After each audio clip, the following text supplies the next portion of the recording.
সাবধানে সাবধানে, মহারাজ বিজ্ঞানী যাচ্ছে। সাবধানে নামো, সাবধানে। মহারাজ, এই কলসিটা কোথায়? ওই তো, একটু সাবধানে যাও। বিজ্ঞানী, কলসির দেখা পেয়েছো? পেয়েছি পেয়েছি পেয়েছি। এবারে কলসিটাকে ভালো করে জল দিয়ে ধুয়ে দাও। কলসির আলোয় সুড়ঙ্গ আলোকিত গোপাল। এরপর কি? ভালো করে দেখুন মহারাজ, কোথাও ঘন্টা দেখতে পাচ্ছেন কিনা। ঘন্টা? একটা তো নয়, সার সার ঘন্টা, অনেকগুলো ঘন্টা। সাবধান, ঘন্টায় হাত দেবেন না, শুধু দেখুন।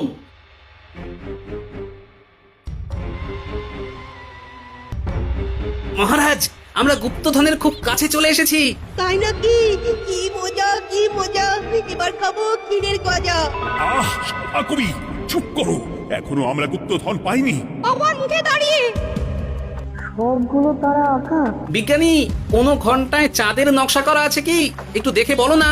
আমি আতস কাজ নিয়েই দেখছি, সব ঘন্টাতেই তারা আঁকা। খবরদার, কোন ঘন্টাকেই ছোঁবে না। ঠিক আছে, কোনো কিছু না ছুঁয়ে আমি দেখছি। পেয়েছি গোপাল, চাঁদ আঁকার ঘন্টা পেয়েছি।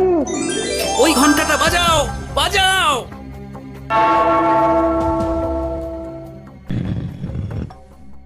গুপ্তধন পেয়েছেন মহারাজ? বাঁচাও বাঁচাও বাঁচাও।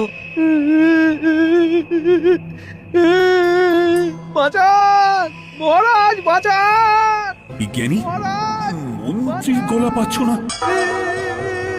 মহারাজ, আমি পাথর হয়ে আছি, আমাকে মানুষ করুন মহারাজ। তুমি তো মানুষই ছিলে, হঠাৎ করে পাথর হলি কেন? মহারাজ, গুপ্তধন পেয়েছেন? পেয়েছি, তার সাথে মন্ত্রীকেও পেয়েছি। মন্ত্রী এইখানে কোথাও পাথর হয়ে দাঁড়িয়ে আছে। দাঁড়ান মহারাজ, এবার আসছি। সাবধানে এসো। আমি ভেতরে যাচ্ছি, বুঝলে? যদি কোনো কারণে দেখো পাথরটা গুহার মুখটা আটকে দিয়েছে, অমনি তোমাদের কাজ হলো পাথরটাকে ছুঁয়ে ফেলা, বুঝলে? ঠিক আছে গোপাল দাদা, আমার মনে হয় বিপদ আর কিছু ঘটবে না, তবুও সাবধানের তো মান নেই। ঠিক আছে, তুমি নিশ্চিন্তে ভেতরে যাও। বাঁচাও, আমাদের বাঁচাও, আমাদের সবাইকে মানুষ করুন।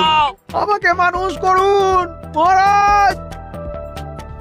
আপনাকে তো মানুষ করা হবে মন্ত্রী মশাই, আগে বলুন আপনি পাথর হলেন কি করে? ও, মনে পড়েছে ধারার শেষ লাইন, সিন্দুক দেওয়ালে হাত দাও, আসল খবর জেনে নাও। সত্যি গোপাল, তুমি না থাকলে এই এত কিছু আমাদের সবার কাছে অজানাই থেকে যেত।